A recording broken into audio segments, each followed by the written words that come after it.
നമസ്കാരം. തിരുവല്ല മീഡിയ വാർത്തകളിലേക്ക് സ്വാഗതം.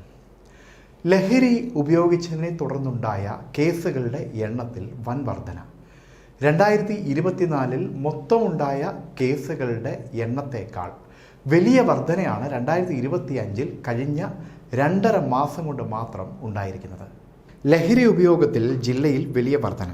കേസുകളുടെ എണ്ണത്തിൽ 2.5 മാസത്തിനിടെ കഴിഞ്ഞ വർഷത്തെ കടത്തിവെട്ടി. ഈ വർഷം 2.5 മാസത്തിനിടെ ജില്ലയിൽ 215 കേസുകളാണ് രജിസ്റ്റർ ചെയ്തിരിക്കുന്നത്. കഴിഞ്ഞ വർഷം ആകെ രജിസ്റ്റർ ചെയ്തത് 268 കേസുകൾ മാത്രമായിരുന്നു. ഇത്രയും കേസുകളിലായി കഴിഞ്ഞ വർഷം ആകെ 301 പേർ പോലീസ് പിടിയിലായി. 268 കേസിൽ കഞ്ചാവ് പിടിച്ചതിന് എടുത്തത് 72 കേസായിരുന്നു. 95 അറസ്റ്റ് നടന്നു. 48,400 കിലോ കഞ്ചാവ് പിടിച്ചെടുത്തു.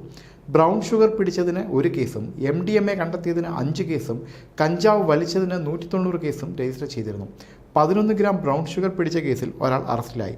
MDMA ഉപയോഗിച്ചതിന് 8 പേരെ അറസ്റ്റ് ചെയ്തു. 11.950 ഗ്രാം MDMA ആണ് പ്രതികളിൽ നിന്ന് ആകെ പിടിച്ചെടുത്തത്. കഞ്ചാവ് ബീഡി വലിച്ചതിന് 190 കേസുകളിലായി 197 പേരെ പിടികൂടി. കഴിഞ്ഞ വർഷം MDMA പിടികൂടിയത് അടൂർ, ഏനാത്ത്, പന്തളം, തിരുവല്ല പോലീസ് സ്റ്റേഷനുകളുടെ പരിധിയിൽ നിന്നാണ്. ബ്രൗൺ ഷുഗർ പിടികൂടിയത് അടൂർ പോലീസ് സ്റ്റേഷൻ പരിധിയിലായിരുന്നു. ഈ വർഷം ഹാഷിഷ് ഓയിൽ പിടികൂടിയത് കൊടുമൺ പോലീസ് സ്റ്റേഷനിലും ബ്രൗൺ ഷുഗർ കണ്ടെത്തിയത് പുളിക്കീഴ് പോലീസ് സ്റ്റേഷനിലുമാണ്. News desk, Thiruvalla media.